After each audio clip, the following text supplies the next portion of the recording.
네, 점심 식사 후에 현관에서 서수미 문학자를 만났는데 지금 강의를 듣고 계시는데 아주 글을 잘 쓰셔요. 네, 그래서 한번 일어나 보실까? 서수미 작가분 어디 계시나? 네, 저 창가에 계십니다. 네, 여러 가지 인생에 있어서 어려움을 많이 겪으시고 또 특히 시댁의 제사 문제로 상당히 신앙적 갈등을 많이 일으키시고 하셨는데 그런 것들 다 잘 극복을 하셨어요. 그래서 참 좋은 글인데 이거 우리 저 카페에 좀 올리셔. 우리 카페 아시죠? 좀 나중에 알려드리죠. 이제 리디아 자매님이. 예, 카페, 다움 카페, 미린의 묵상의 집 들어가시면 돼요.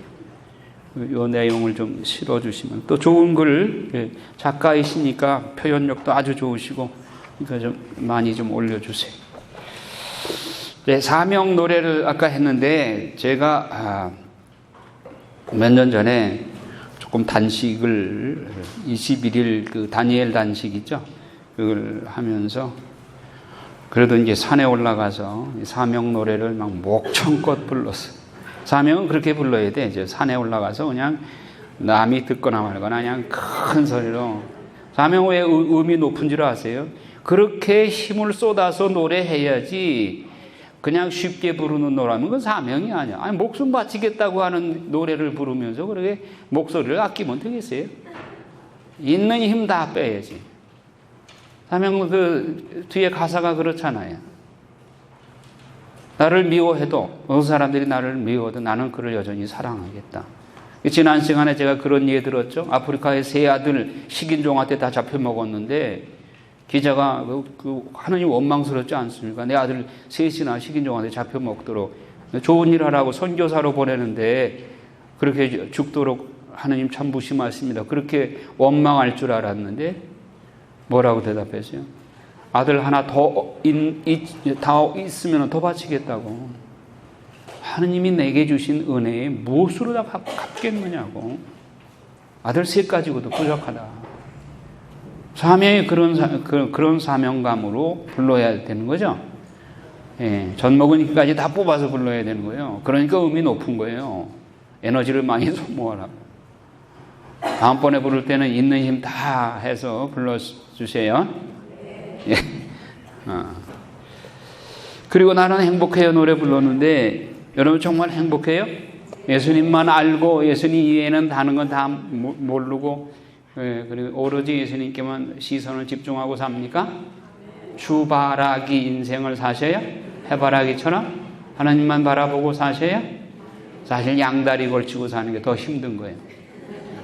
양다리 걸치고 이쪽 저쪽 다 시선을 이쪽에 줬다 저쪽에 줬다 하는 거 쉽지 않습니다. 하나님께 바라봤다가 세상 바라봤다가 그거 쉬운 일 아니에요. 하나님만 바라보시오. 예, 그러니까 의탁의 기도 아까 불렀죠. 예, 그 노래도 샤를르드 푸코가 쓴 시인데 사막에서 은수 생활하다가 강도한테 맞아 죽었어요. 근데 그분은 그 전에 이제 이 시를 쓴 거죠. 예. 그럼 강도한테 맞아 죽었다고 해가지고 불행한 것인가? 바칠 거 다 바쳤어요. 예. 그러니까 하느님을 위해서 목숨 바치는 것이 하느님의 뜻이라면 기꺼이 바치는 거죠.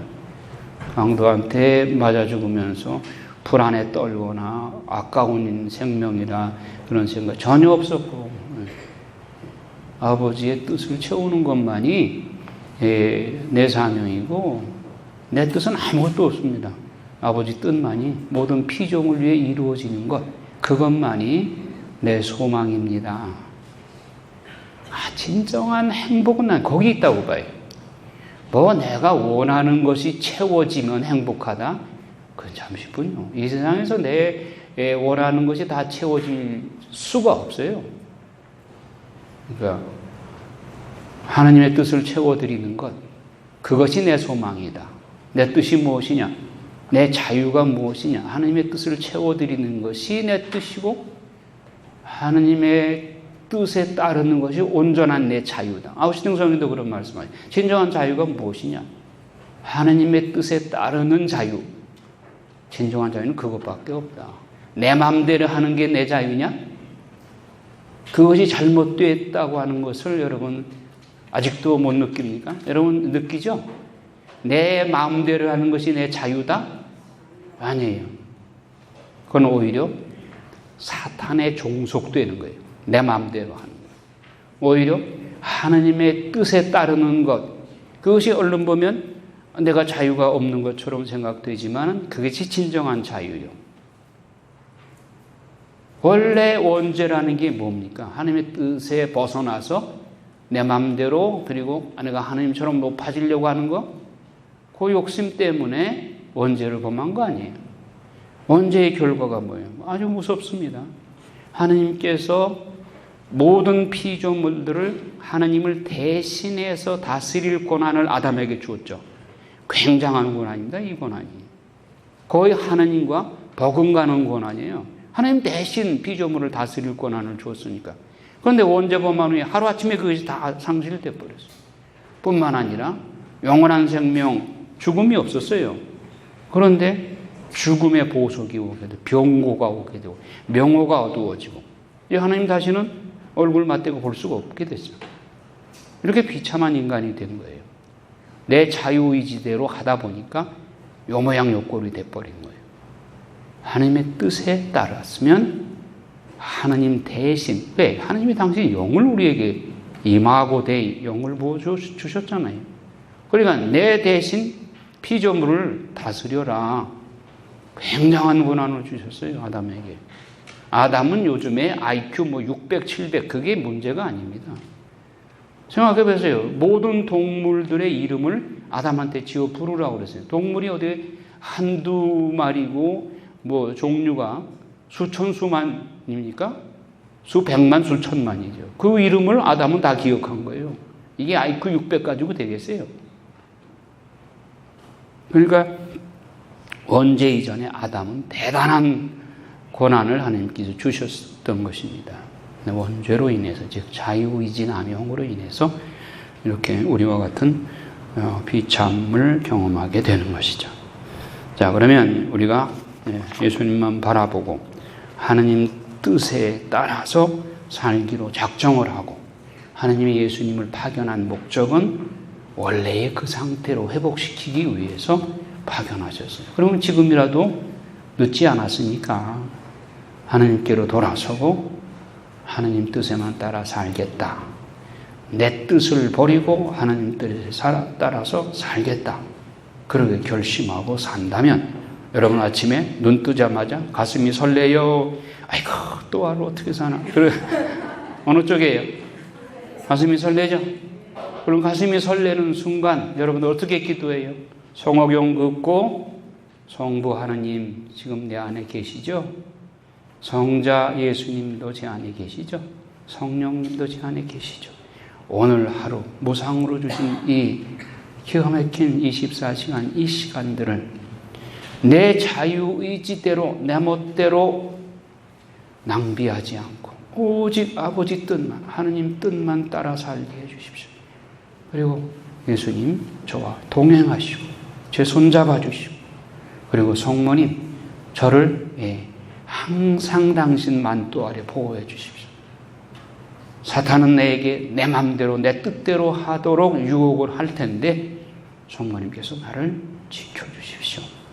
이렇게 첫 시간을 주님께 봉헌하고 첫 시간부터 지금 이 시간까지 나는 하나님 뜻만 따르고 하느님만 바라보고 한눈 팔지 않고 그렇게 살아가려고 노력을 해도 관성의 법칙에 따라서 60년, 70년 동안 살아온 관습이 있기 때문에, 관성이 있어서 내 마음대로 살아왔던, 때때로 하나님의 뜻을 잊어버리고 내 마음대로 또 생각을 한단 말이에요. 그리고 더 미운 사람 또 생각나고, 그러면 저녁에 잠자기 전에 넘어졌던 그런 순간들을 기억하면서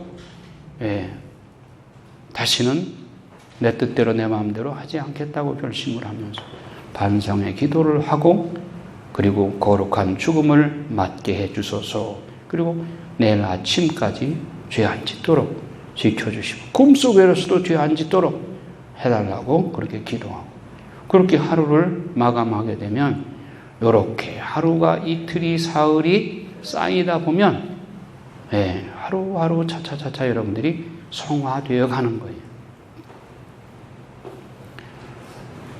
내가 완전한 것 같이 너희도 완전한 사람이 되어라. 마태복음 6장 5장에 나오죠. 루카복음에는 내가 자비로운 같이 너희도 자비로운 사람이 되어라 라고 되어 있어요. 어떤 피정 강사의 강론 중에 우리 인간이 어떻게 하나님처럼 완전해질 수 있느냐, 그 번역을 잘못한 것이다. 원본에는 그렇게 안 돼 있다 하면서 그런 강의를 해요. 그래? 그런가? 내가 가서 헬라어 원본을 봤어요. 원본을 보니까 맞아요.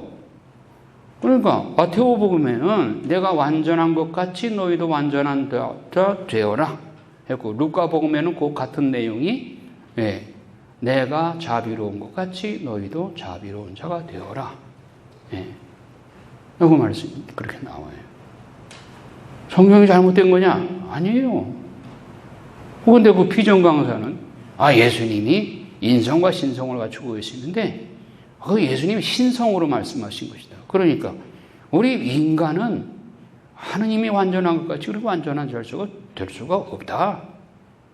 이거 그 신성으로 말씀하신 거다. 오른뺨을 치고는 왼뺨을 돌려대라. 원수를 사랑하여라. 이게 인간으로서 가능하냐? 하면서 그렇지 않아요. 그건 신성으로 말씀하신 거예요. 선생님, 그 강의가 보통 많은 사람들한테는 그럴듯한데 사실은 그건 아니에요. 성경 말씀의 본래의 의미하고는 벗어난 해석이라고 나는 그렇게 생각해요. 오늘날 대부분이 인간 중심의 생각으로 그런 잣대로 성경 말씀을 해석하다 보니까 자꾸 그렇게 오류에 빠진단 말이에요. 원수를 사랑하라. 쉽지 않죠? 그러나 불가능합니까? 하나님의 은총으로 가능해요? 불가능해요? 원수 사랑이. 내가 전에 그런 예를 들었죠. 히틀러의 만행으로 아우슈비츠에 언니 동생이 갇혀서 고문을 당하는데 언니가 고문당하다가 죽었어. 그런데 동생이 2차 대전이 끝난 다음에 유럽 전역을 전쟁에 상처받은 영혼들을 위로하기 위해서 선교사로 다니면서 강연을 하는데 독일로 가라. 아이고 독일 나는 그 히틀러 만행 때문에 안 가겠습니다. 그래서 예수님께서 가라. 순명으로 갔어요. 가서 성당마다 다니면서 평화의 그 메시지를 전하고 화해, 용서에 관해서 강의를 하는데 강의가 끝나고는 두 줄로 나와서 허그 인사를 하는데 저 한 5m 전방에 낯익은 남자가 보여요. 넥타이를 메고. 누굴까 생각하는 중에 내 언니를 잔인하게 고문해서 죽인 그 남자예요. 그래서 예수님께 나 저 인간은 도저히 화해할 수 없습니다. 아니다. 해라. 못합니다. 해라. 너는 눈 감고 손만 내밀어라. 내가 해줄게. 오늘도 딱 앞에 서 있어. 그래서 눈 감고 손만 내밀었어. 그런데 그 순간 그 남자도 이 여자의 언니를 제가 죽였다고 하는 것을 그때 깨달았어요. 둘이 서로 부둥켜 안고 화해가 이루어졌어요. 엉엉 울면서 둘이 부둥켜 안고 화해가 이루어졌어요. 그 인간의 힘입니까? 예수님의 힘. 예수님이 십자가에서 나를 십자가에 못 박는 원수들 저들을 용서해 주시오. 저들이 무엇을 하는지 모르기 때문입니다. 예수님의 은총으로 원수 사랑이 가능한 거예요. 가능하니까 원수를 사랑하라고 그러지. 그 불가능한 거를 복음에 써놨겠어요?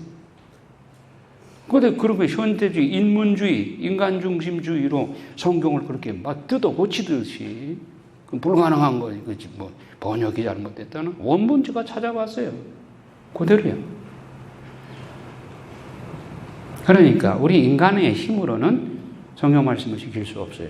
하나님의 은총으로 가능한 거예요. 그러니까 하느님 아버지께서 예수 그리스도를 보내서 인간이 우리 죄를 갚을 능력이 없으니까 예수 그리스도의 피로 대신해서 십자가의 보속을 치르게 해주셨잖아요. 에베소서 1장 4절에 하느님 아버지께서 우리를 만세 이전부터 우리를 기억해 주셨고, 7절에 예수 그리스도를 보내주셔서 그의 피로 우리 죄를 속량해 주셨다. 13절에 성령을 보내주셔서 성령께서 우리 머리에 이마에 너는 내 것이다라고 도장 찍어주셨다고. 삼위일체가 공동 구출 작전으로 멸망할 수밖에 없는 우리 인간을 구원해 주셨단 말이에요.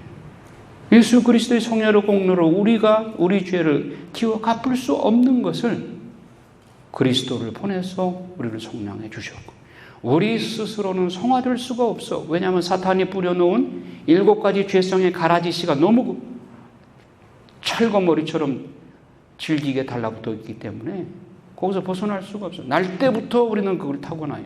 시기, 질투심 이런 것들이. 그러나 성령의 성령 치른을 통해서 슬기, 통달, 의견, 굳셈, 지식, 효경, 두려움의 치른을 통해서 질죄정을 뿌리 뽑을 수 있도록 해주셨단 말이에요. 삼일체 하나님께서 우리에게 그렇게 성화될 수 있는 장치를 만들어 마련해 주셨단 말이에요. 우리 인간의 힘으로는 안 되지만 하나님의 능력으로 가능하단 말이에요. 그러니까 내가 완전하니 너희도 완전한 자 되라고 하신 그 말씀이 이루어질 수 있단 말이에요. 완전해질 수가 있단 말이에요. 여러분, 이스라엘 백성들이 출애굽해가지고 가나안 복지 바로 문턱 길갈에서 뭐 했습니까? 할례 받았어요. 그 할례는 뭐예요? 영적 할례? 영적으로 완전히 죄사함 받는 거예요. 할례 받고 가나안 복지에 들어갔어요. 영적인 할례, 완전히 죄사함 받고 천국에 들어가는 거예요. 여러분, 천국 시민권 따는 거 그저 주일날 결석 안 하고 출석만 하면 되고 한 달에 한 번씩 고해성사나 보고 그러면 무난하게 통과될 것이라? 아니, 죄성을 완전히 다 벗어야만 들어가요. 길갈에서 할례 받듯이 영적 할례로 칠죄정의 뿌리가 다 뽑혀야만 들어가요. 아이고, 그러면 그 천국 들어갈 사람이 얼마나 되겠느냐고. 세례 받고 그리고 그리스도의 신자의 본분을 지킨 사람은 지옥은 안 떨어집니다. 하느님을 아버지로 고백하는 사람은 지옥은 안 떨어져요. 그러나 칠죄정의 뿌리 뽑히기까지는 연옥 보석을 해야 돼. 그 기간은 각자에 따라 달라요. 그런데 그게 쉬우냐? 쉽지 않아요. 연옥에 가서 그 극도의 고난을 겪으면서 순금신앙으로 용광로에서 단련받으면서 닦여지는 거죠. 그러니까 전대사 은혜가 그렇게 중요한 거예요. 전대사를 받게 되면 연옥에서 그 단련받을 것을 전대사 한 번으로 다 사함받잖아요.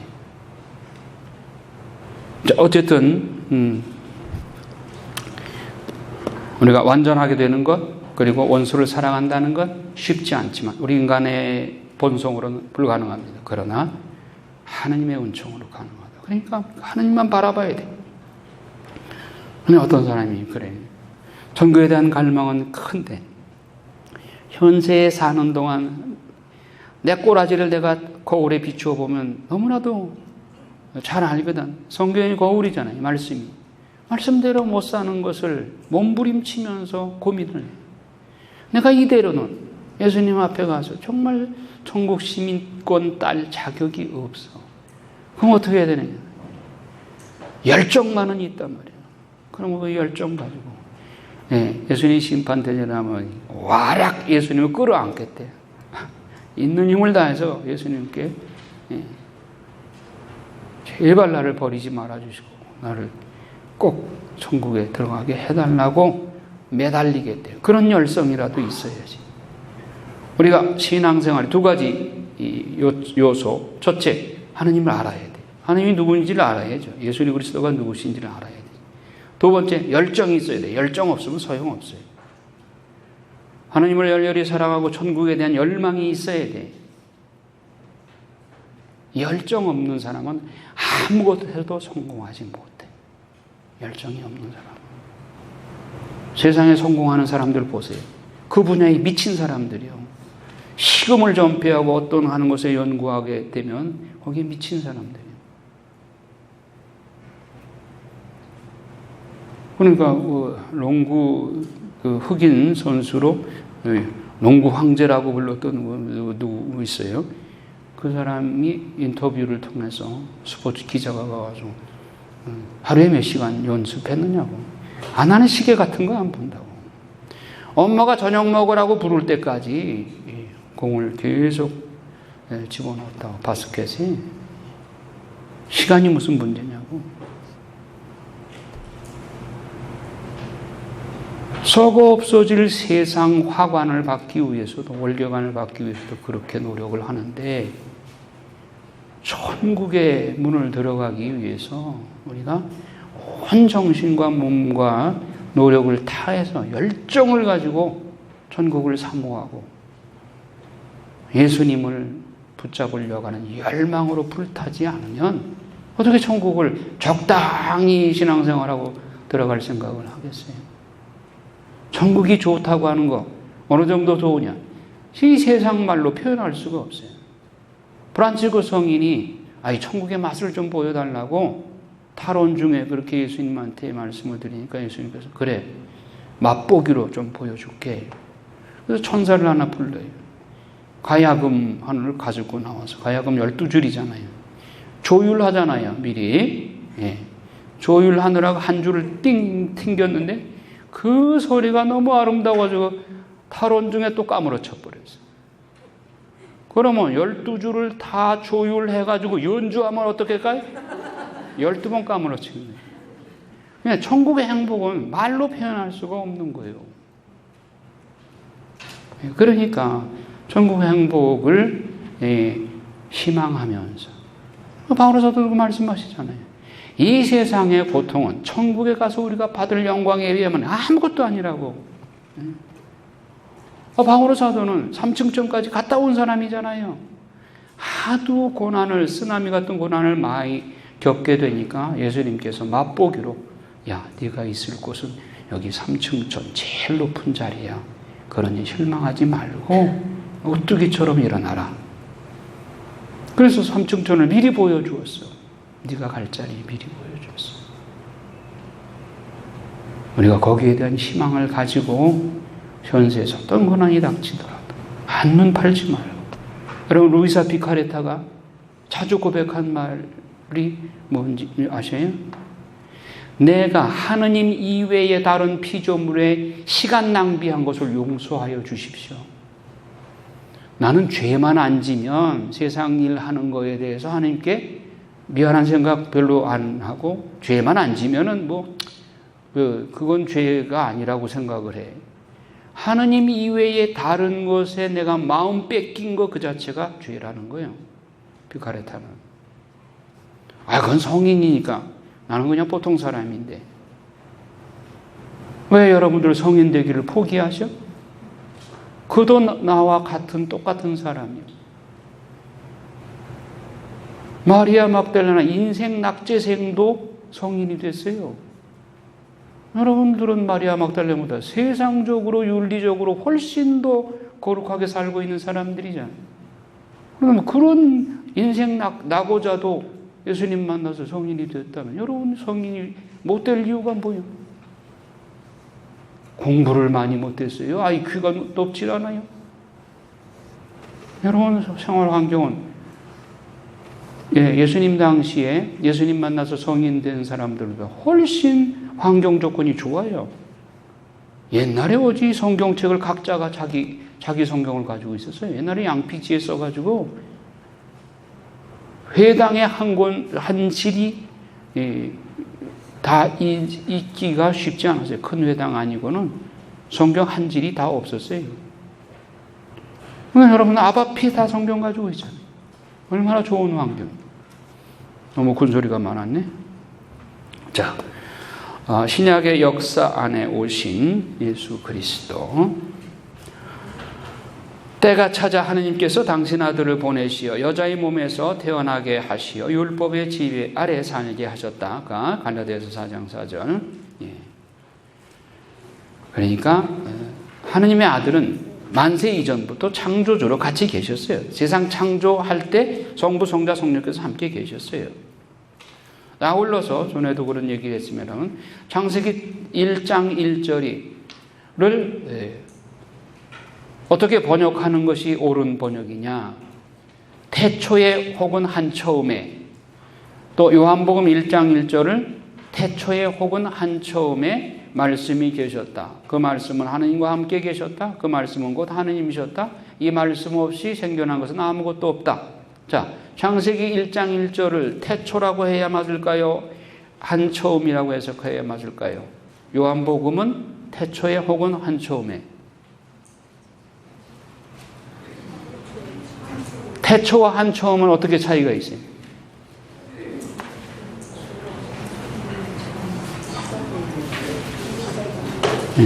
한처음은 시작이 있죠. 어느 한 시점에 그런 뜻이죠. 태초는 시작이 없죠. 시작이 없죠. 자, 그러면 힌트는 다 드렸어. 태초에 하느님이 말씀으로 천지를 창조하셨어요? 아니면 한처음에? 한처음에. 예. 그러니까 내 주장이에요, 이거는. 뭐 다른 사람 그런 말 하는 사람 없고, 창세기 1장 1절은 한처음에 하느님께서 말씀으로 하늘과 땅을 만드셨다라고 번역하는 것이 보다 정확한 번역일 것이다. 나는 그렇게 믿어요. 그러나 요한복음 1장 1절은 태초에 말씀이 계셨다가 맞다. 왜? 한처음에 말씀이 계셨다? 말씀은 시원전부터 있었잖아요. 그렇죠? 그야말로 태초부터. 시작점이 없죠. 영원전부터 있었어요. 말씀은. 그렇죠? 아무도 대답을 안 하셔. 맞아요. 예. 그래서 요한복음 1장 1절은 태초에 말씀이 계셨다. 이 말씀은 하느님과 함께 계셨다. 그 말씀은 곧 하느님이셨다. 이 말씀 없이 생겨난 것은 아무것도 없다. 태초라고 번역을 해야 맞지 않나? 나는 그렇게 생각을 해요. 자, 그래서 태초부터 계신 하느님의 아들이, 하느님께서 당신의 아들을 보내셨는데 누구한테 보냈느냐? 마리아라고 하는 여자의 몸에서 태어나게 하셨다. 태초부터 계신 성자가 사람으로 태어나기 위해서 한 여자를 선택해서 마리아의 태중에 태어나게 했다. 그리고 율법을 제정하신 그분이 율법의 지배 아래 살게 하셨다. 사람으로서 철저하게 인간 수련을 하시게 했단 말이에요. 이게 하나님의 계획이라는 거죠. 자, 로마 제국이 온 세상을 통일하고 모든 길이 로마로 통하는 시대가 오자 예수님이 오시어 내가 진정한 왕이다 라고 선언하시는 것이다. 자, 세계의 역사는 뭐니 해도 왕조사죠. 우리나라 한국 역사를 봐도 삼국시대, 그 다음에 고려시대, 이조시대 다 왕조를 중심으로 역사가 이루어지죠. 예, 그러니까 왕들의 정치, 문화, 사회 분위기를 중심으로 해서 역사가 엮어져요. 그리고 나서 사회제도, 그리고 시장경제 이런 거는 어떻게 이루어졌는가? 부분적으로, 파트별로 그런 걸 조금씩 가미를 하죠. 그러나 전체 중심 줄거리는 왕조사죠. 그 다음에 구원 역사라고 하는 구약과 신약이 된 이 역사도 왕조 역사를 중심으로 엮어졌어요. 열왕기에 우리가 봤잖아요. 그렇죠? 남북 왕조의 왕조사이죠. 그런데 하나님께서는 이런 문제를 제기합니다. 누가 진정한 왕이냐?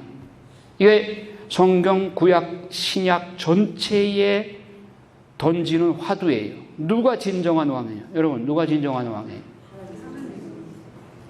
바로 그거를 도출해내는 과정이 구약과 신약의 성경의 구원 역사에 누가 진정한 왕인가? 자, 세상의 왕들 권불십년이라는 말도 있죠. 그리고 흥망성쇠라고 하는 역사 법칙이 있어요.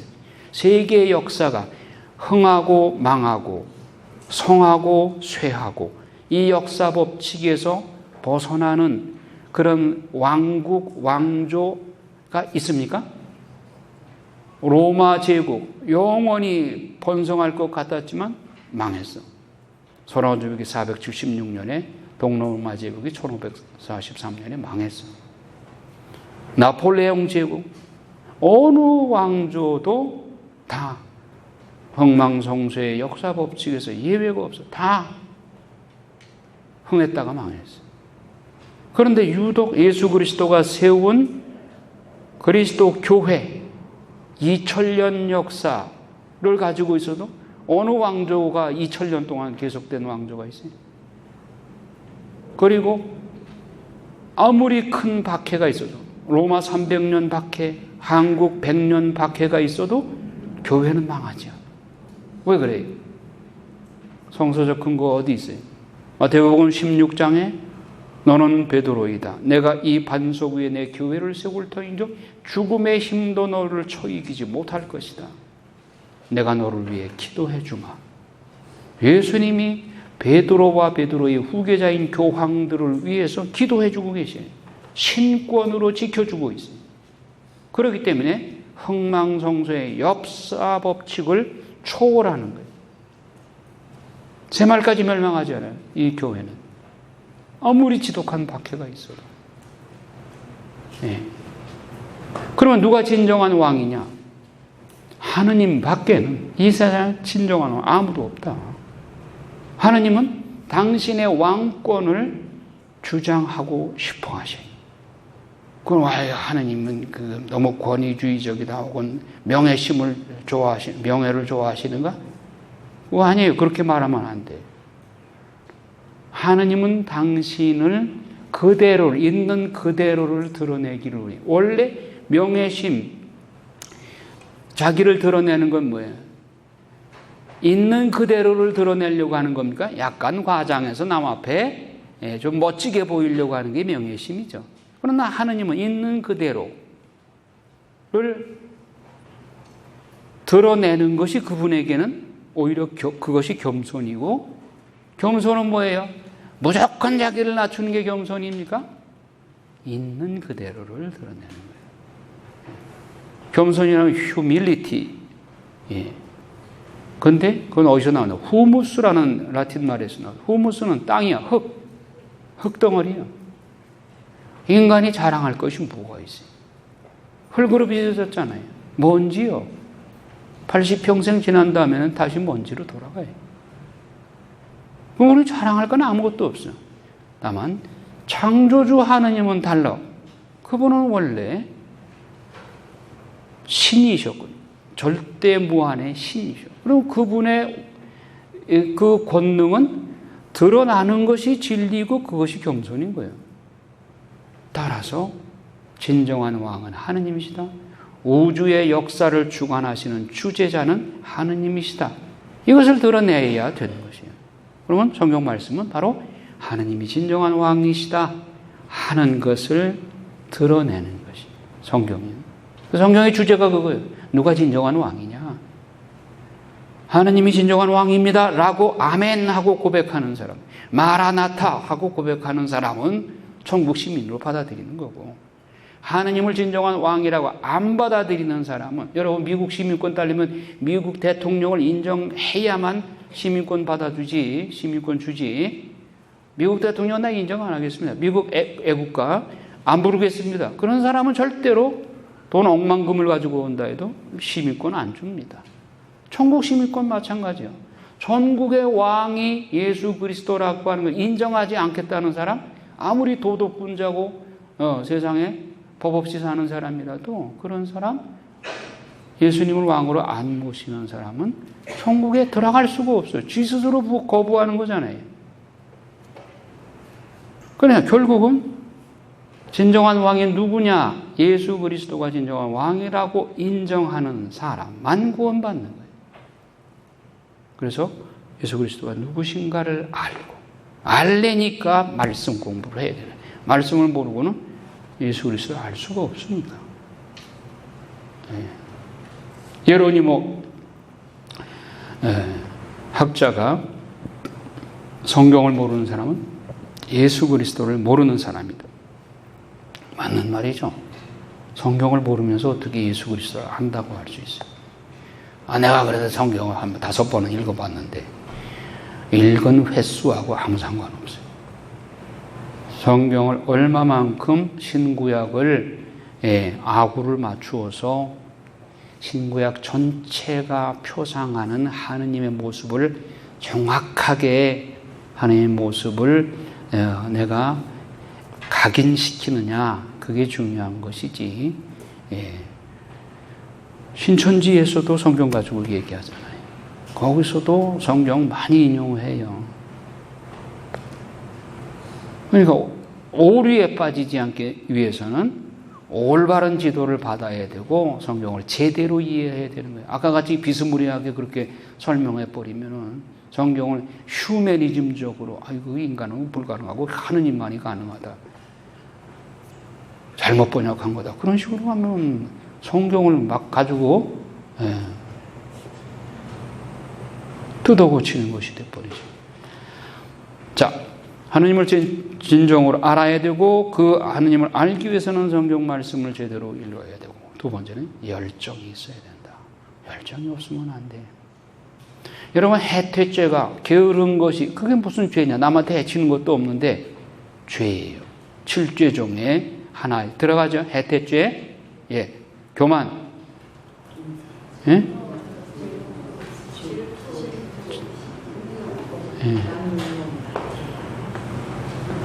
교만성, 포악성, 음란성, 아집성, 질투성, 태만성,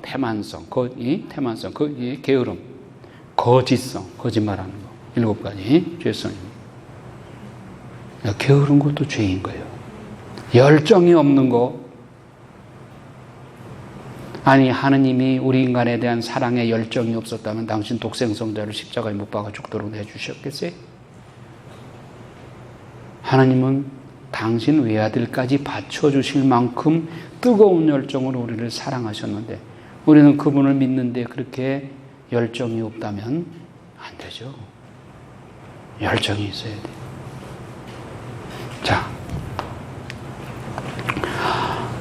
로마 제국이 온 세상을 통일하고 모든 길이 로마로 통하는 시대가 오자 예수님이 오시어서 내가 진정한 왕이다 라고 선언하시는 것이다. 세상의 죄를 없애시는 어린 양으로 오시어 십자가에 못 박히심으로써 인류죄를 속량하시고 사흘 만에 부활하시어 인류에게 영생을 얻어주셨다. 예수님은 십자가의 어리석음으로 부활이라는 영원한 승리를 얻어주셨다. 선악과 사건이 현실이듯이 예수님도 역사적 사건으로 이 세상에 오셨고 십자가에서 죽으셨고 실제로 부활하셨으므로 그리스도의 구속 공로로 우리가 영원한 생명을 얻고 구원되는 것은 추상적인 개념이 아니라 현실이 될 것이다. 신약 성경은 머리 부분의 사복음서 뭉치와 몸통 부분인 사도행전과 13개 바오로 서간 뭉치 그리고 꼬리 부분에 해당하는 공동서간 뭉치 세 부분으로 나누어 줄 수 있다. 자, 머리 부분 사복음서, 복음, 에반겔리온. 이것은 군대의 승전보를 알리는 것을 말합니다. 여기서 유래했어요. 그러니까 그 역사가 BC 490년 페르시아 대군을 아테네, 아주 열세였던 아테네 군인들이 마라톤 전투에서 승리하고 그 승리한 기쁜 소식을 한 병사가 42.195km를 달려가서 우리가 이겼다 하는 승전보를 알리고 심장마비로 쓰러져서 죽어서 그를 기념해서 마라톤 경기가 유래했듯이 승전보를 에반겔리온이라고 했어요. 그러면 우리는 영신전쟁을 치르고 있는 우리들이 영신전쟁의 승전보, 이 승전보를 알리는 것이 복음이다. 그 승전보는 어디 나올까요? 요한복음 16장 33절. 내가 세상을 이겼다 하는 예수님의 말씀이 승전보이죠. 그러면 전투의 승전보, 즉 아테네의 승전보가 더 기쁜 소식이에요? 아니면 예수 그리스도가 세상을 이겼다는 승전보가 더 큰 승전보예요? 더 기쁜 소식이에요? 네. 자, 초기 그리스도교 공동체 형성, 유대 그리스도인, 세 부류의 그리스도인들이죠. 유대 그리스도인, 또 헬라인들의 헬라인으로서 그리스도인이 된 사람들, 또 아주 이방 세계 사람들이 그리스도인이 된. 자, 유대인 그리스도인, 유대교에서 그리스도인이 된 거죠. 유대인으로 구성된 그리스도교 공동체는 아람어를 사용하였다. 거주지는 주로 갈릴리아에서 예루살렘에 이르는 지역. 주로 마테오복음의 수신자로 대표되는 이들은 유대 전통과 율법을 옹호하는 입장이었다. 유대 그리스도인들은 야고보 순교 이후에 위기에 처하게 된다. 많은 무리가 피난을 떠났다. 마테오복음서의 수신인들을 유대 그리스도인들을 상대로 쓴 것입니다. 그래서 마테오복음 1장에 예수 그리스도의 족보가 나오는 이유는, 자, 우리 구약의 아브라함과 다윗의 후손 중에서 메시아가 나왔다. 그 예수 그리스도의 족보를, 다윗과 아브라함으로부터 그 혈통 족보를 밝힘으로써 유대인 그리스도인들, 봐라, 우리가 구약에서 말하는 그 메시아가 바로 이 예수 그리스도다. 그렇게 시작을 하고 있죠. 헬라파 그리스도인, 디아스포라 유대인들 중에 그리스도교를 수용한 자들이다. 당시 공용어로 헬라어를 사용했고 대표적인 디아스포라로서 유대 그리스도인과 율법으로 인해 야기되는 문제들을 위해서 예루살렘 공의회가 열렸다. 안티오키아 기타 지역으로 흩어져서 살았으며 처음으로 그리스도인이라고 칭호를 얻게 되었다. 자, 디아스포라로 그 이스라엘 주변 나라로 흩어져 살게 됐는데, 헬라 계통의 헬라어를 쓰는 사람들, 그래서 이들이 유대 그리스도인과 율법으로 인해서 여러 가지 문제가 야기되는데, 즉 할례 문제. 유대 그리스도인들은 이방인들에게도, 헬라파의 그리스도인들에게도 할례를 강요하려고 그랬어요. 그런데 이 사람들은 그것이 너희 유대교의 풍습이지 우리한테 그런 이방인들에게 그런 걸 권유하면 안 된다. 그래서 이것을 갈등을 일으켜서 그것을 AD 49년 예루살렘 공의회에서 그것을 타결을 보게 되죠. 유대인 들 이외에는 할례를 강요하지 마라. 그렇게 결정을 했죠. 자, 그 다음에 이방 그리스도인들, 이방인으로서 그리스도인이 된 사람들로 고르넬료 백부장이 대표적인 인물이고, 베드로의 설교로 그리스도인이 되었고, 유대교 전통과 관습에는 낯선 사람들이었다. 헬라 문화와 용어, 사상에 익숙한 인물들이다. 또 사마리아 그리스도인도 있죠. 사마리아 오경을 갖고 있으며 말씀을 듣고 신자가 되었다. 루카는 이들에 대한 관심을 복음에서 표현한다. 즉 착한 사마리아 사람의 비유, 그리고 10명의 맹인 중에 치유를 받고 나병 환자가 그 중에 와서 예수님께 감사하다고 인사한 사람은 사마리아 사람 한 사람뿐이었다. 참 루카복음서에 나오는 거기에 보면 대단한 용기입니다. 또 예수님께서 착한 사마리아 사람 비유를 유대인들 앞에서 하셨다는 건 예수님의 대단한 용기예요.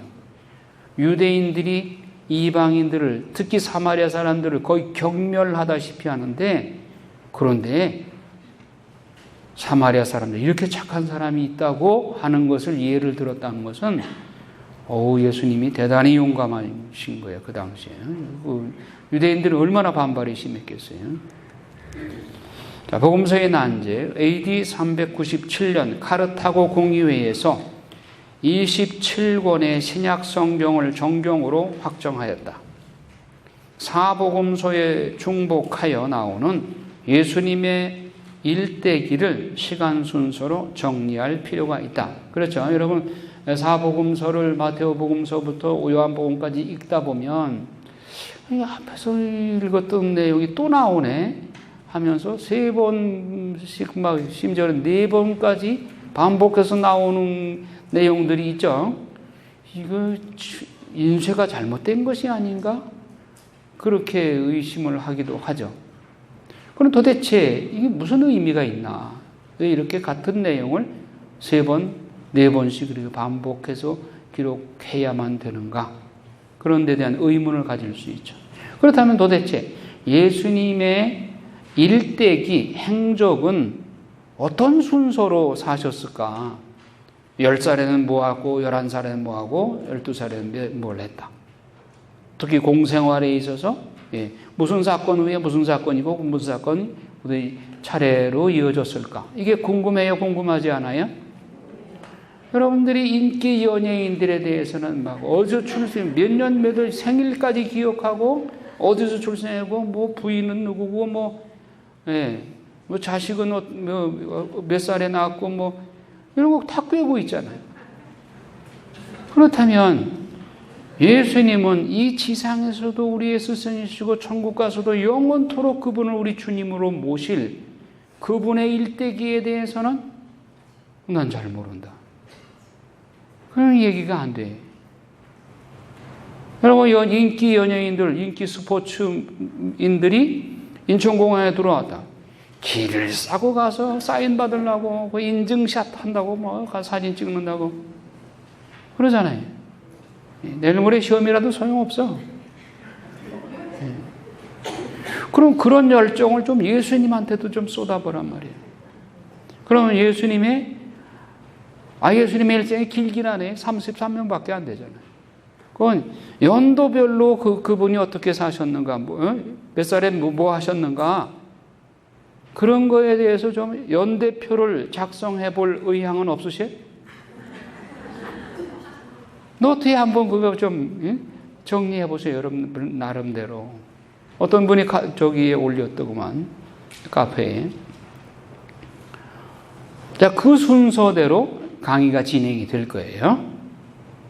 그렇게 강의하는 데가 별로 없죠. 다른 데서 어디 그런 강의 들어봤어요? 그렇게 할 필요는 있죠. 그러니까 예수님의 일생을 연도순으로, 연대별로, 즉 나이 순으로 사건을 차례로 이렇게 역사적으로 기록해 볼 필요가 있다. 시간 순서를 정리한 사복음서, 시간 개념과 공간 개념을 만들기. 자, 예수님의 3년간의 공생활을 시간 개념을 X좌표로 잡고 공간 이동하는 개념을 Y좌표로 하여서 도표화하자는 것이다. X좌표, Y좌표 여러분 수학에서 많이 해봤죠? 자, 요한복음이 4개의 과월절 중심으로 정리되어 있으므로 요한복음을 X좌표의 축으로 삼는다. 즉 다행히 요한복음서는 4개의 과월절, 첫 번째 과월절, 두 번째, 세 번째, 네 번째 과월절 순서대로 정리가 되어 있어요. 아주 다행인 거예요. 그러니까 이거를 시간축인 X좌표를 요한복음의 내용을 중심으로, 그것도 과월절이라는 4개의 기둥을 세워놓자 그거예요.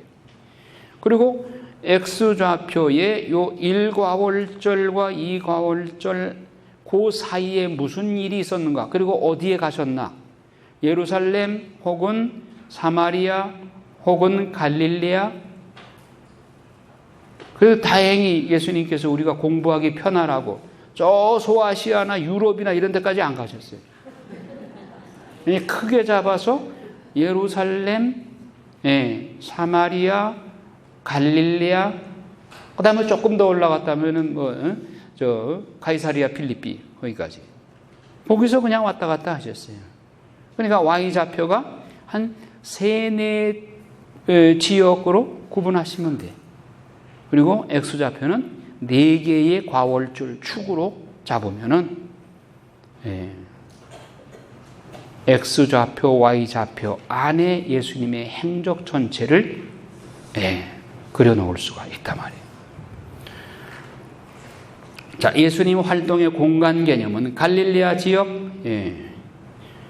그리고 유다, 예루살렘 지역을 큰 범위로 잡고 중간 지역 사마리아와 베레아를 설정해 놓는다. 그러니까 갈릴레아 지역은 뭐라고 그럴까? 수도권이라고 그럴까? 수도권.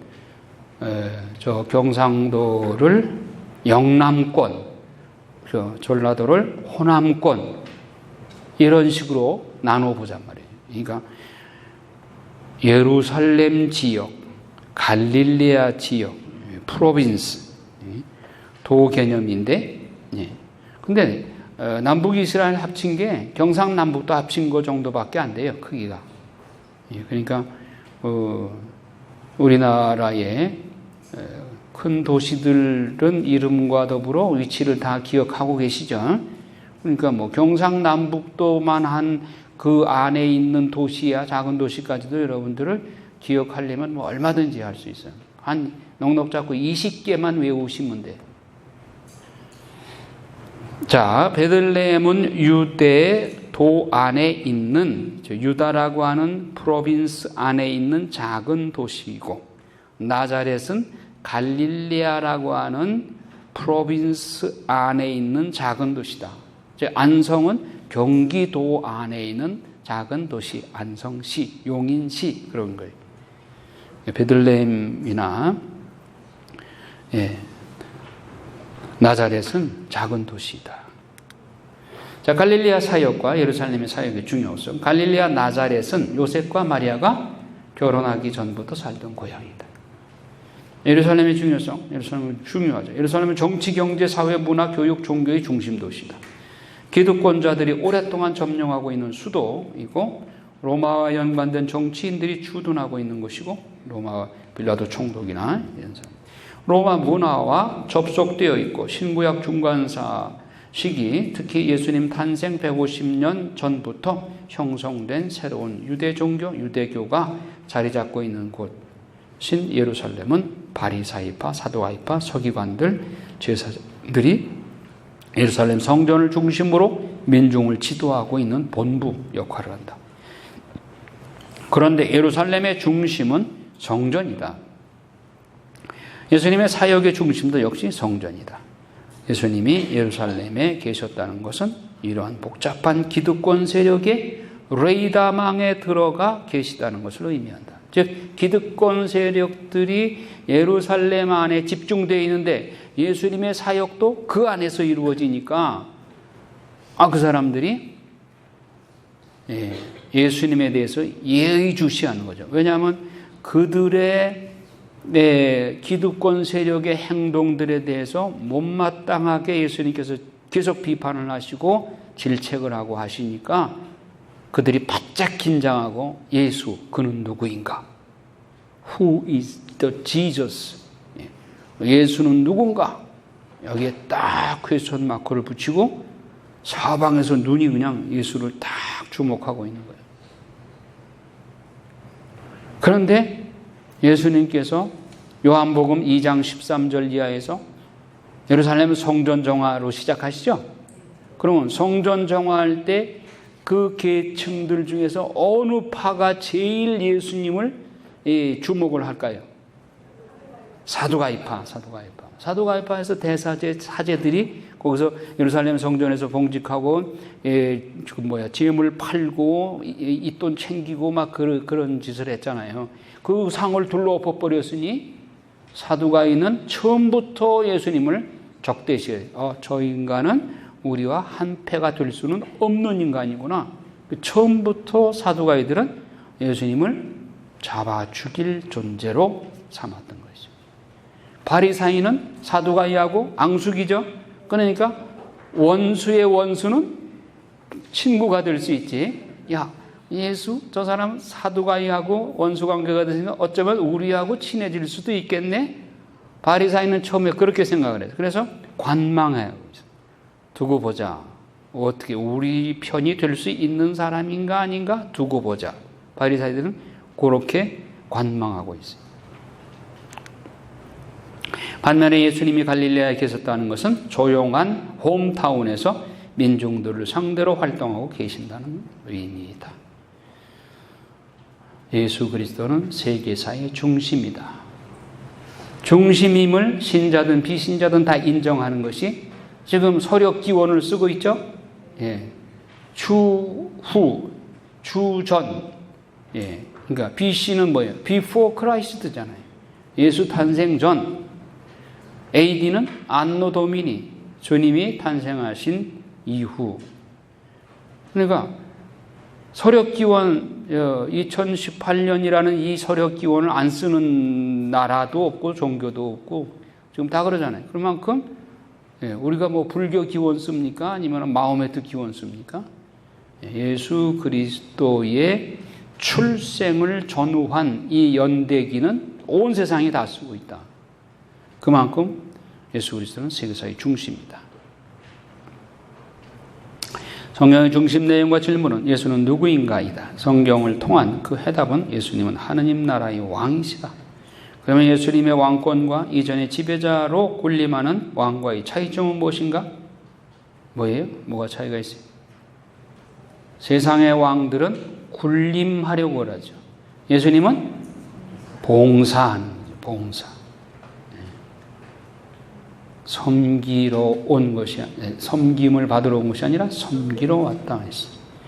나의 주님, 나의 하느님이라는 토마 사도의 고백은 나의 고백이 되어야 되는 것이죠. 여러분 자신도 예수님이 그 구세주시라고들 해. 남들이 그렇게 얘기해. 그건 내 신앙 아닙니다. 하더라 신앙이야 그거는. 내 입으로 내 심장에서 나의 주님, 나의 하느님라고 고백해야 되는 것이죠. 세상의 역사가 제왕들의 역사이듯 성경도 하느님의 진정한 왕이시다는 것을 말하고 있다. 그러면 성경의 왕과 세상의 왕에 어떤 차이가 있나? 이것은 사복음서에서 설파할 주제이다. 자, X좌표 시간 순서대로 요한복음의 4개의 과월절 기둥을 중심으로, Y좌표는 장소 이동, 요한복음이 4과월절을 축으로 시간 순서대로 소설되어 있으므로 요한복음의 4과월절을 X축으로 하여 요한복음에 빠진 부분을 공관복음에서 보충하여 예수님의 일대기를 장소 이동과 함께 시간 순으로 정리 소설에 나가기로 한다. 예수님의 생애를 크게 4부분으로 나누어 볼 수 있다. 사생애는 헤롯 대왕이 죽은 BC 4년부터 예수님 공생의 사역이 시작되기 전까지 사생애, 즉 AD 28년까지를 말한다. 두 번째로 제1공생의 AD 28년, 제2공생의 AD 29년, 제3공생의 AD 30년. 자, 이렇게 연대가 왜 이렇게 되느냐? 예수님의 탄생 연도를 역사가가 착각을 해서 잘못 기록을 했어요. 그래서 예수님이 몇 년도에 탄생하셨다고요? BC 6년으로 보는 거죠. 왜? 다른 에우세비오 역사책이나 다른 역사책에 헤롯 대왕이 죽은 해는 일치예요. BC 4년. 그런데 헤롯 대왕이 죽기 전에 적어도 2년 전에는 예수님이 태어났을 것이다. 왜? 그 헤롯 대왕이 동방박사들이 지나간 후에 2살 이하짜리를 다 죽이잖아요. 그렇죠? 그러니까 적어도 헤롯 대왕이 죽던 해가 BC 4년이니까 그때 만약에 2살 이하짜리를 죽이라고 그랬다면 예수님이 지금 2살 정도 됐다고 보는 거죠. 그러면 BC 6년에 예수님이 탄생하셨다고 보는 것이 맞죠.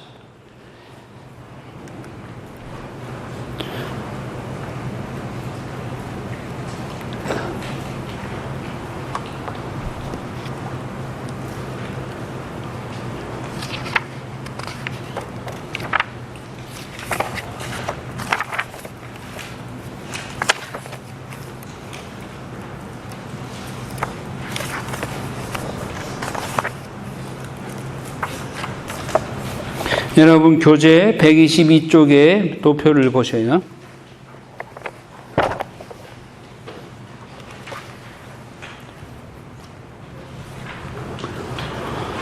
자,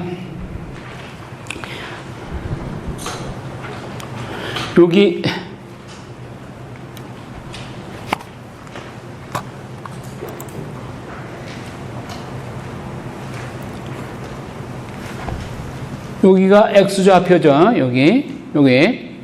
요게 요한복음을 기준으로 한 4개의 과월절 축이에요. 자, 첫째 과월절이 여기 성전 정화 있죠. 요게 요한복음 2장 13절. 예? 성경을 보세요.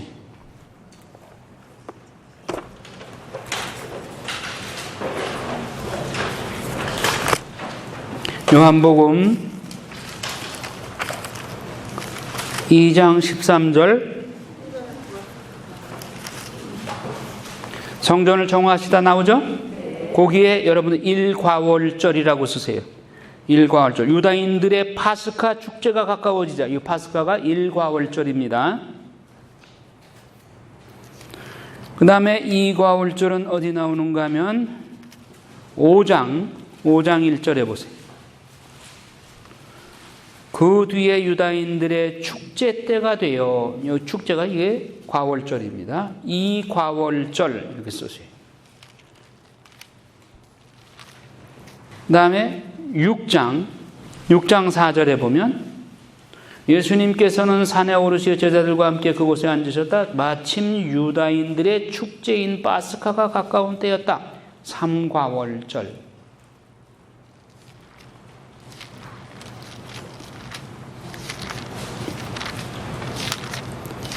그 다음에 4과월절은 한참 넘어갑니다. 12 사태. 12장 12절. 이튿날 축제를 지내러 온 많은 군중이 예수님께서 예루살렘에 오신다는 말을 듣고서 여기 축제가 4과월절입니다. 자, 네 기둥이 이제 섰습니다.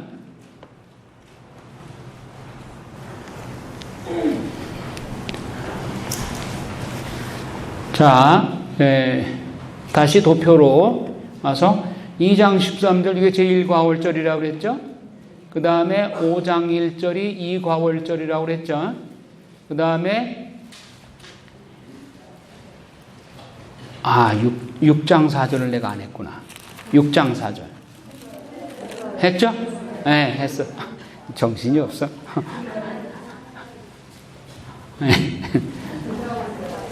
우리 돌아가신 임신부님이 고등학교 동창 중에 대구에 대륜고등학교를 나오셨는데 이정신이라는 친구가 있었대. 그래서 학교 갔다 와가지고 그 친구한테 전화를 했더니 어머니가 받으시더래. 그래서 어머니 정신이 있어요 없어요? 그러니까 정신이 없다. 정신이 나갔다. 그래서 언제 들어와요? 글쎄 들락날락한다. 들어오면 연락 좀 해주세요. 그래 정신이 들어오면 연락할게. 정신이 없어. 네. 6장 4절 아까 얘기하고도 안 한 것처럼 생각해. 이거 이 정신이 없어가지고. 자, 6장 4절 이게 3과월절입니다. 그 다음에 12 요거 4과월절. 그러니까 그 사이에 일어난 것. 자, 1과월절에서 2과월절 사이에 일어난 것이 1공생애인 거예요. 1공생애, 제1공생애. 2과월절에서 3과월절까지 사이에 벌어진 일이 2공생애. 3과월절에서 4과월절 사이에 일어난 것이 3공생애. 3공생애. 그 다음에 4과월절 이후 예수님의 죽음까지 한 주간, 성주간이에요. 성주간. 자, 그 다음에 1과월절 전을 뭐라고 그러느냐? 짜투리 공생애라고 그런다. 짜투리라는 말은 뭐예요? 1년은 채 안 되지만 1년은 채 안 되는 그 공생활을 하긴 했는데 1년이 채 안 돼. 무엇을? 자투리 공생. 뭐 신학적으로 표현을, 자투리라는 말은 신학적 표현이 아니죠. 조금 모르게 점잖지 못하는 표현이지. 예. 그래서 그러면 그 예수님의 사생애가 또 있죠. 그러니까 예수님이 숨은 생활은 성경에 나오는 얘기가 예수님 탄생 예고, 루카복음에 나오죠. 가브리엘 천사가 와서 한 거. 그 다음에 예수님의 탄생, 베들레헴에 탄생하신 거, 이거는 마태복음, 루카복음에 다 나오죠. 그 다음에 이집트 피난 가는 거, 마태복음에 나오죠. 나자렛으로 돌아가시는 거, 나자렛으로 돌아가시는 거.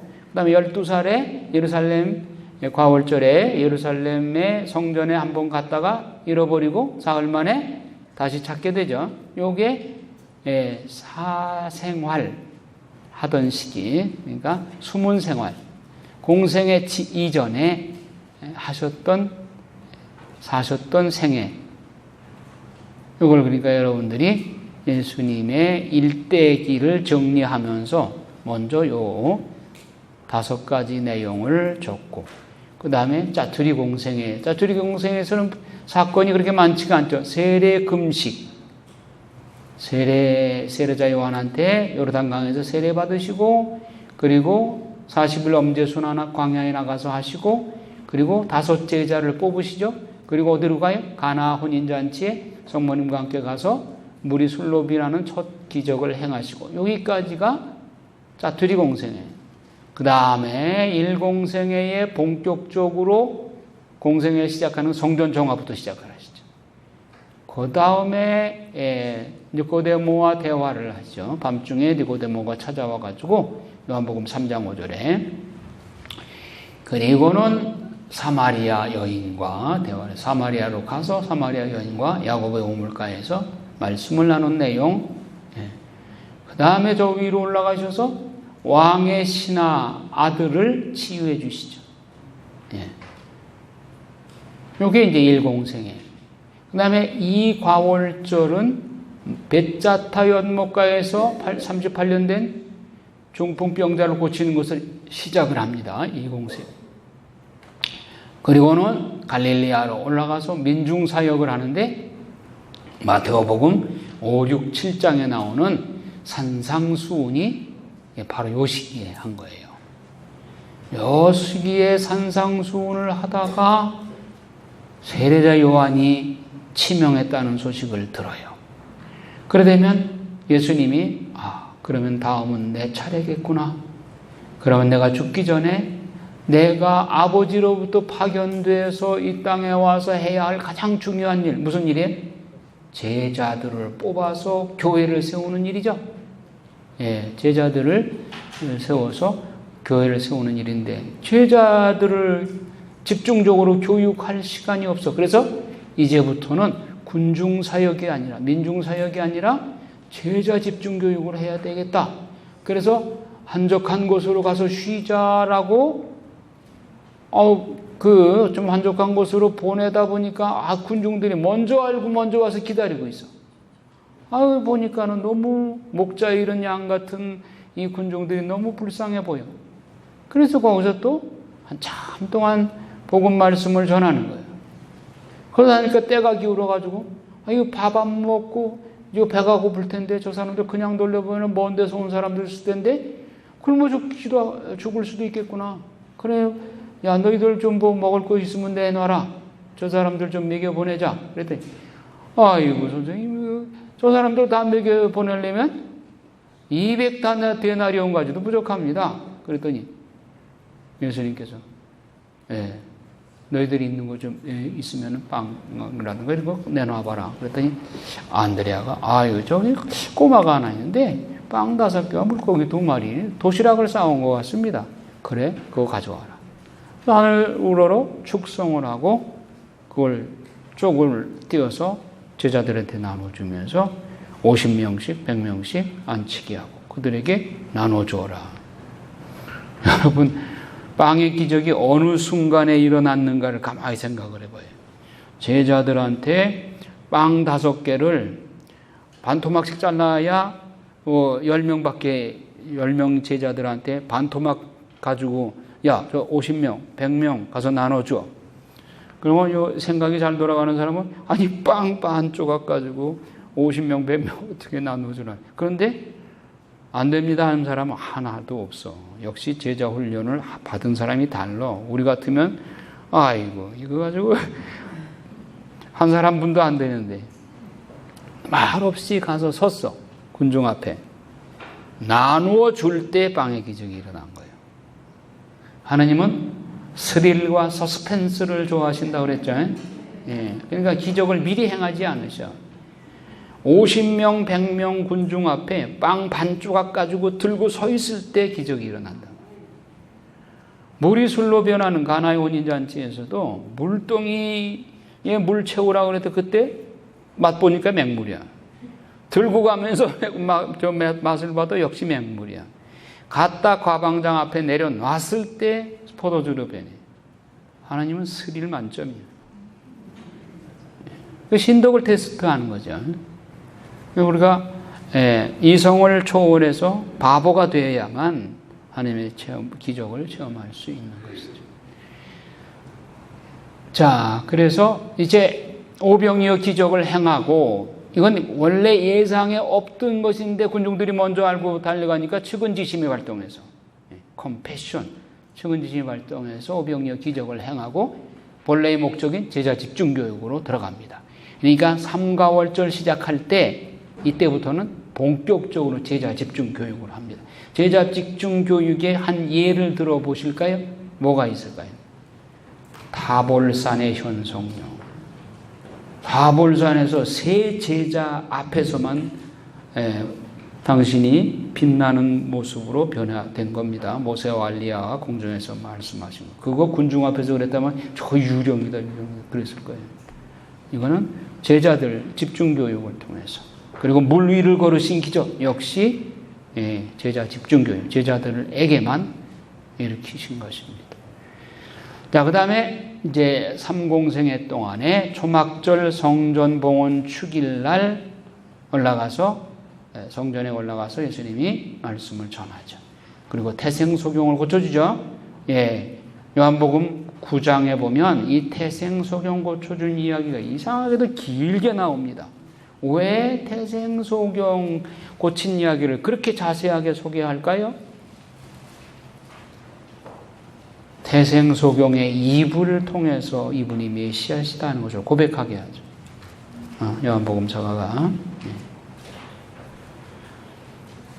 자, 그 다음에 이제 11장에 가서 죽은 라자로를 살립니다.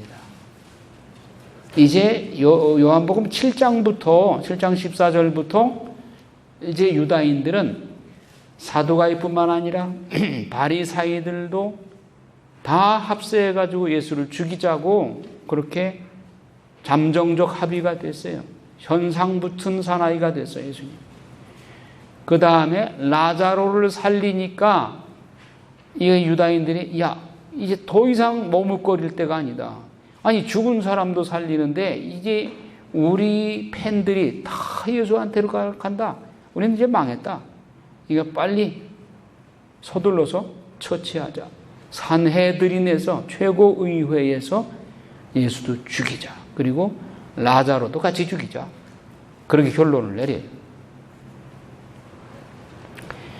자, 순환예고를 첫 번째, 두 번째, 세 번 이렇게 순환예고를 합니다. 예리고 소경 자케오를 만나시고 그 다음에 12.12로 예루살렘에 입성하죠.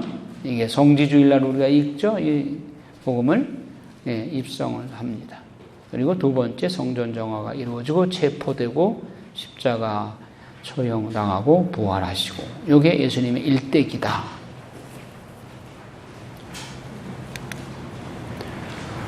자, 이 지도를 통해서 또 한번 이렇게 조명을 해보면, 수태고지 어디? 나자렛에서. 나자렛 예수님의 마리아와 요셉과 함께 살던, 나자렛에서 가브리엘 천사가 스테고지, 우리가 성지순례 때 여기 들릴 거죠. 그 다음에 두 번째는 뭐냐, 예수님의 성탄, 이제 그 베들레헴, 다윗의 본 고향인 다윗의 후손이니까 베들레헴에 호적 등록하러 갔다가 말구유에서 아기 예수님을 낳게 되죠. 여러분들 마리아의 비밀책 다 가져오셨죠? 예. 이 책은 아주 고전이에요. 굉장히 권위 있는 고전이에요. 여기 뒤에 보면은 추천서를 많이 썼죠. 그리고 이 책의 그 내용은, 스토리는 어떻게 되느냐 하면은 어떤 환시가를 통해서 성모 마리아가 요한 사도가 성모님을 에페소에 모셔가서 거기서 성모님을 모셨다고 그랬죠. 에페소에 갔을 때 한번 상상을 해보세요. 성모님이 요한 사도와 같이 예수님 대신 아들처럼 요한 사도를 데리고 있을 때 예수님의 제자였던, 애제자였던 요한 사도, 그런 성모님께서 성모님이 예수님을 키울 때 그런 나자렛에서의 숨은 생활, 이런 것들을 요한 사도에게 말씀하셨겠죠. 그리고 성경에 안 나오는 그런 내용들을 요한 사도한테 성모님이 그냥 대담식으로, 얘야, 내 아들 예수 그리스도가 이렇게 성장 과정을 거쳐서 공생활을 시작하셨고, 그리고 너희들을 제자로 뽑아서 이렇게 하셨다. 그런 내용들을 환시를 통해서, 메시지를 통해서 나온 내용들을 정리한 책이에요, 이 책이. 그러면 이것이 물론 교회의 공식적으로 인정한 역사성을 공식적으로 인정한 건 아니지만 참고가 되죠. 제가 제일 주목해서 봤던 내용들이, 성경에는 우리가 사복음서가 있기 때문에 특히 공관복음, 마테오, 마르코, 루카 복음사가는 여기 나오는 게 여기 안 나오고 여기 나오는 게 여기 나오고 뭐 그러잖아요. 그러면 이걸 어떻게 사건 순위로 차례로 연결할 것인가, 이게 고민이죠. 어느 게 역사적인 순서인가. 가령 한 예로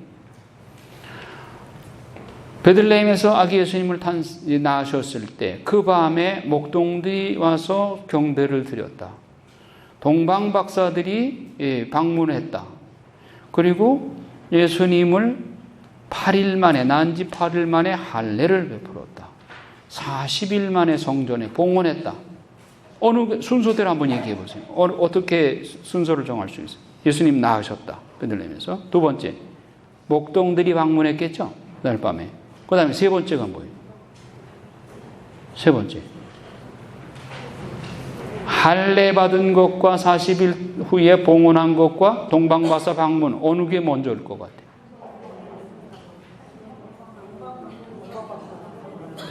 동방박사 방문?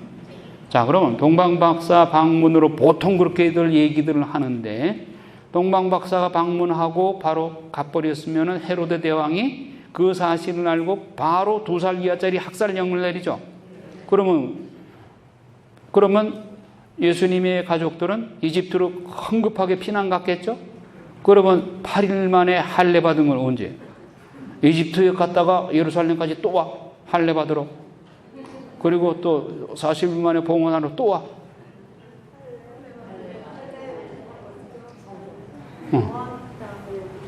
그럼 우리가 그거를 아직까지는 생각도 안 하고 그냥 무심히 목동들이 왔다가 뭐 동방박사를 그 밤이나 혹은 그 이튿날 왔겠지, 이렇게 생각을 한단 말이야. 그럼 동방박사들이 그 이튿날 왔다면 바로 2살 이하짜리 학살하라고 철퇴가 내렸는데, 그러면 바로 피난했지. 이집트로 피난 갔지. 그럼 할례 받고 성전 봉헌한 건 언제냐 말이야. 이집트에서 왔다 갔다 해요? 너무 멀어요, 그거는. 그러니까 논리적으로 순서를 따지면은 탄생, 그 다음에 목동들의 방문, 그 다음에 8일 만에 할례, 40일 만에 성전 봉헌, 그 다음에 동방박사들이 온 거예요. 그래서 이 책에 그 순서대로 과연 있나 없나 가슴이 두근두근 두근반 합쳐서 5건 살펴보니까 과연 그대로 그 순서대로예요. 자, 132쪽 보세요.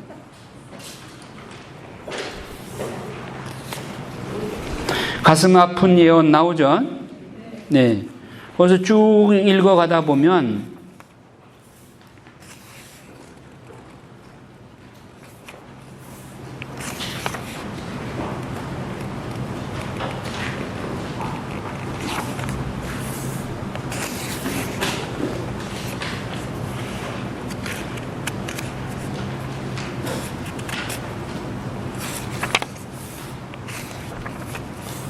내용이 길어서 이거 뭐 다 여기서 읽을 수는 없어요.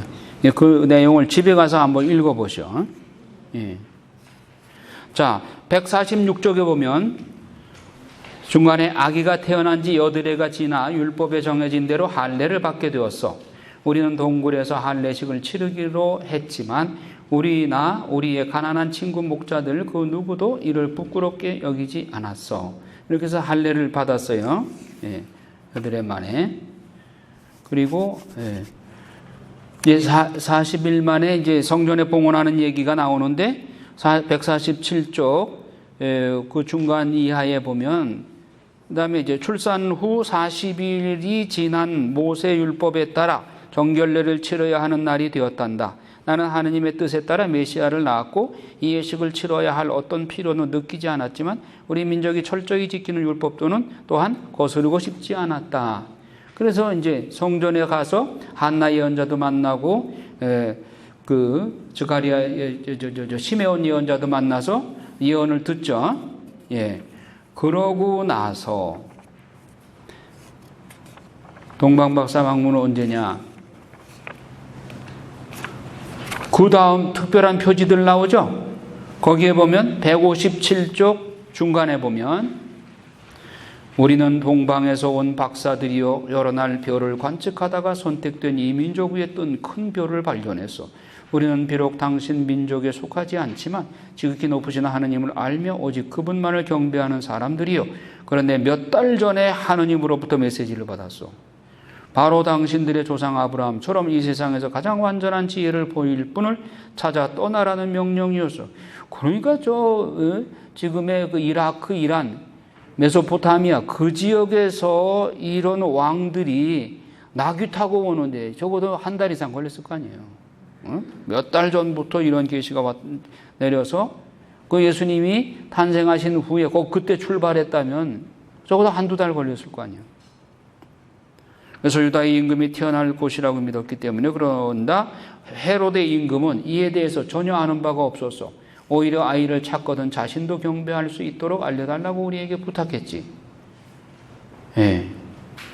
그래서 이렇게 해서 이제 학자들한테 물어보니까 베들레헴이라고 그래서 베들레헴을 다시 그 별의 인도를 따라서 찾아가서 별이 서 있는 그 멈춘 곳에 가서 아기 예수님을 경배하잖아요. 순서가 지금 어떻게 됐어요? 할례, 목동들의 방문, 할례, 봉헌, 그리고 동방박사 방문이잖아요. 그렇죠? 그래서 이 책이 여러분들이 예수님의 숨은 생애 그리고 성경에 안 나오는 이야기들 그런 것을 잘 정리하고 이해하는데 참 도움이 돼요. 그리고 성모님이 하신 말씀이 어쩌면 저렇게 지혜로운 말씀이 나올까 그런 내용들이 많아요. 자, 오늘은 요만큼만 하죠. 뭐. 그래서 다음 주에는 이제 짜투리 공생회를 할 텐데 여러분이 복음서 강의는 잘 공부하셔야 됩니다. 그러니까 여러분들이 지금 여기서 공부하는 거 요대로만 잘 따라오시면